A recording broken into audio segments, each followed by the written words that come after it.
जिसके बोध का उदय होने पर समस्त भ्रांति स्वप्न के समान तिरोहित हो जाती है, उस एकमात्र आनंद रूप शांत और तेजोमय को नमस्कार है।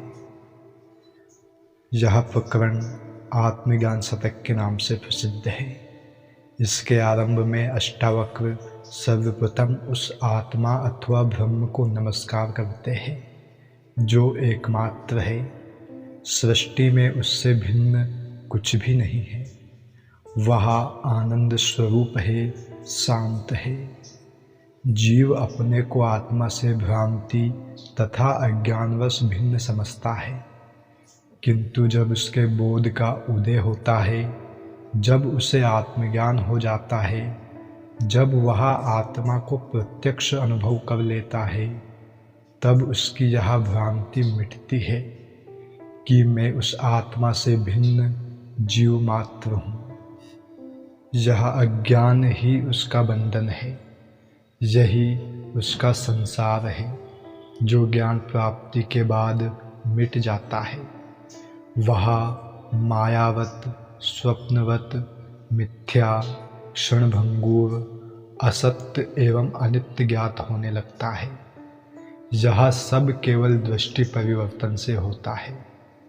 अज्ञानी की दृष्टि भिन्न होती है।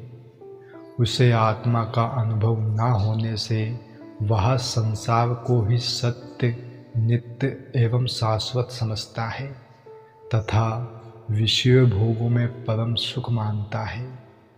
उसे आत्मा, परमात्मा, ब्रह्म और ईश्वर भ्रांति पूर्ण ज्ञात होते हैं। माया दिखाई देते हैं। वह कहता है कि जो दिखाई नहीं देता वह सत्य कैसे हो सकता है। यह केवल दुकानदारी है। पंडे, पुजारियों, मुल्ला, मौलवियों, धर्म गुरुओं की दुकानदारी मात्र है।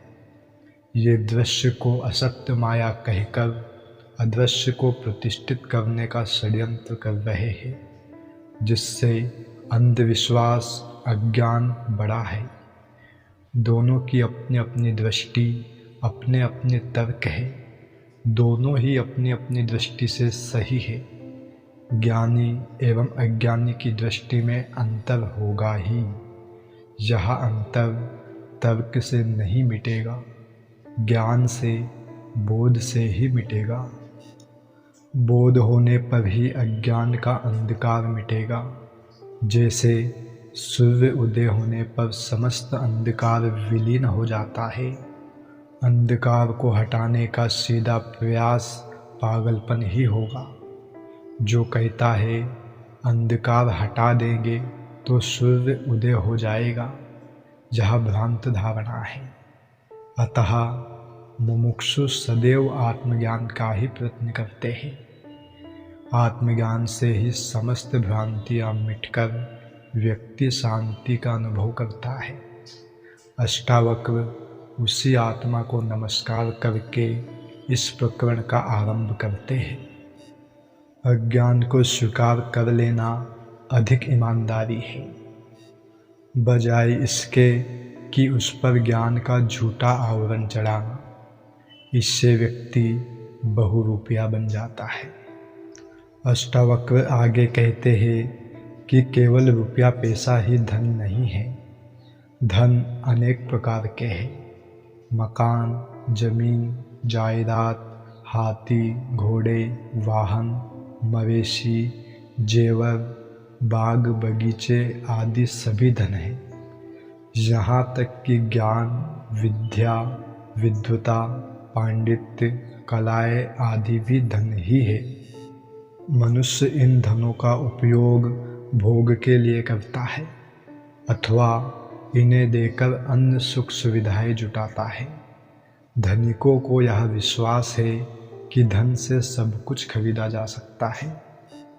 आज की परिस्थिति में देश की राजनीति, अर्थव्यवस्था, उद्योग, संचार साधन, वैज्ञानिक उपलब्धियां सब धन का ही परिणाम है। धन रहित समाज की कल्पना ही नहीं की जा सकती। धन के साथ अपेक्षाएं जुड़ी रहती है, कि दुख के समय काम आएगा। कुछ लोग इन्हीं अपेक्षाओं के कारण स्त्री, बाल बच्चों एवं परिवार को भी धन समझते हैं कि वे भी मुसीबत के समय काम आएंगे, किंतु अष्टावक्र कहते हैं कि धन से मनुष्य अतिशय भोगों को तो पा सकता है, किंतु वह सुखी नहीं हो सकता। सुख और आनंद कभी धन से खरीदे ही नहीं जा सकते, क्योंकि ये बाजार में नहीं मिलते, भीतरी अनुभव से प्राप्त होते हैं। दोस्तों, धन कमाना बुरा नहीं है, किंतु इसकी दौड़ में पागल हो जाना बुरा है। यही अशांति का कारण है। इसलिए अष्टावक्र कहते हैं कि धन से सुख नहीं मिल सकता, सुख तो उसके त्याग से ही मिल सकता है।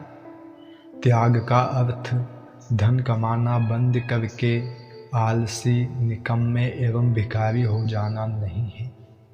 उसे छोड़कर जंगल चले जाना अथवा उसको नष्ट करना भी नहीं है, बल्कि उसके प्रति आसक्ति का त्याग है।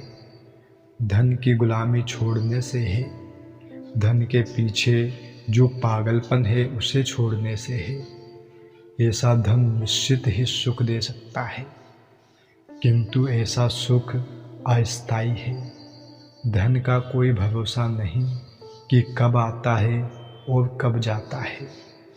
यह विश्वसनीय नहीं है। धन को असत, मिथ्या जान लेना ही उसका त्याग है। इसी से संतोष, शांति एवं सुख मिलता है। सुख संग्रह में नहीं है, त्याग में है।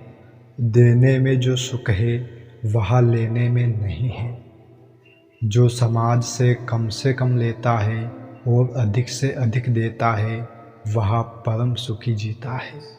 जो लेता ही लेता है, देता नहीं, वही दुखी और अशांत रहता है। अष्टावक्र कहते हैं कि ज्ञानी की बात को अज्ञानी नहीं समझ सकता, क्योंकि अज्ञानी का मन सदा अपेक्षाओं, आकांक्षाओं, इच्छाओं और स्वार्थ से भरा रहता है। विष में अमृत मिला देने से वह अमृत भी विष बन जाता है।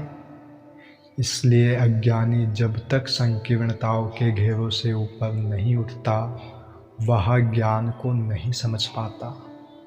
इसीलिए एक ही कथन की भिन्न भिन्न व्याख्याएं मिलती है।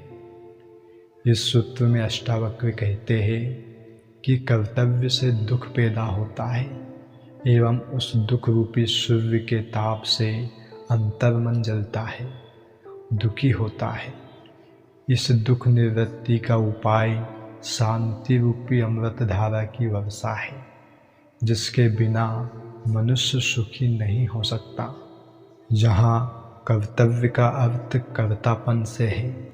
जो कर्म कर्तापन से अहंकार वश किए जाते हैं, वे ही दुख देने वाले होते हैं, वे ही बंधन के कारण होते हैं। अहंकार रहित किए गए, अपने को निमित्त मानकर किए गए कर्म, स्वभावगत कर्म दुखों का कारण नहीं बनते, बल्कि उनसे आनंद मिलता है, सुख मिलता है, शांति का अनुभव होता है। जो कर्मों को अहंकार रहित होकर करता है, शांति उसी को उपलब्ध होती है। अकर्ता हो जाने से ही शांति मिलती है।